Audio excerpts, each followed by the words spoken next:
ഏതാണ് ഏറ്റവും മികവാർന്ന പുരുഷൻ? മികവാർന്ന പുരുഷൻ എന്ന് പറയുന്നത് സ്വന്തം ഭാര്യയെ ഏറ്റവും നന്നായി സ്നേഹിക്കുന്നവനാണ് ഏറ്റവും മികവുള്ള പുരുഷൻ. അതാണ് പുരുഷൻ. ഒരു പുരുഷന്റെ മികവ് നിശ്ചയിക്കുന്നത് അവൻ സ്വന്തം ഭാര്യയെ ഏറ്റവും കൂടുതൽ സ്നേഹിക്കുന്നവനായിട്ട് കണക്കാക്കിയിട്ടുള്ളതാണ്. മകളുടെ അനുവാദമില്ലാതെ വിവാഹം അരുത് എന്നാണ് പറയുന്നത്. സ്ത്രീധനം വാങ്ങിക്കരുത്, പകരം മഹറാണ് കൊടുക്കേണ്ടത് എന്ന് പറഞ്ഞു. സ്ത്രീധനം വാങ്ങിക്കരുത്. എത്ര നൂറ്റാണ്ടുകൾക്ക് ശേഷമാണ് സ്ത്രീധന നിരോധന നിയമങ്ങളെല്ലാം ലോകത്ത് പല രാജ്യങ്ങളിലുണ്ടായത്. സ്ത്രീധനം വാങ്ങിച്ചു പോകരുത്, സ്ത്രീയാണ് കാരണം മഹർ കൊടുക്കണം, അങ്ങോട്ട് കൊടുക്കണം എന്ന്. എന്നെ അത്ഭുതപ്പെടുത്തിയത് ഏറ്റവും വലിയ സുവർണകാലം പ്രവാചകന് ശേഷമുള്ളത് എന്ന് വിശേഷിപ്പിക്കപ്പെടുന്നത് ഖലീഫ ഉമറിന്റെ കാലമാണ്.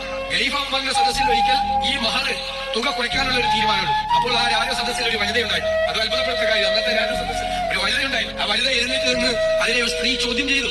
മഹർ കുറയ്ക്കാൻ ഭരണാധികാരത്തിൽ ഈ അധികാരമില്ല, അത് പ്രവാചകൻ നിശ്ചയിച്ചിട്ടുള്ളതാണ് മഹർ, അത് കുറയ്ക്കാൻ പാടില്ല എന്ന് പറഞ്ഞു.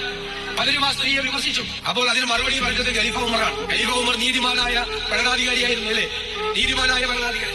ലോകം ഇതുവരെ കണ്ടിട്ടുള്ള ഏറ്റവും നീതിമാനായ ഭരണാധികാരികളുടെ മുൻപിലുണ്ടായിരുന്ന ആളാണ് ഖലീഫ ഉമർ പറഞ്ഞത്. അവര് പറഞ്ഞതാണ് ശരി, നിങ്ങൾ പറയുന്നതല്ല. നമുക്ക് ഭരണകൂടത്തിന് മഹർ കുറയ്ക്കാനുള്ള അവകാശമില്ല എന്ന് തീർപ്പുണ്ടാക്കി.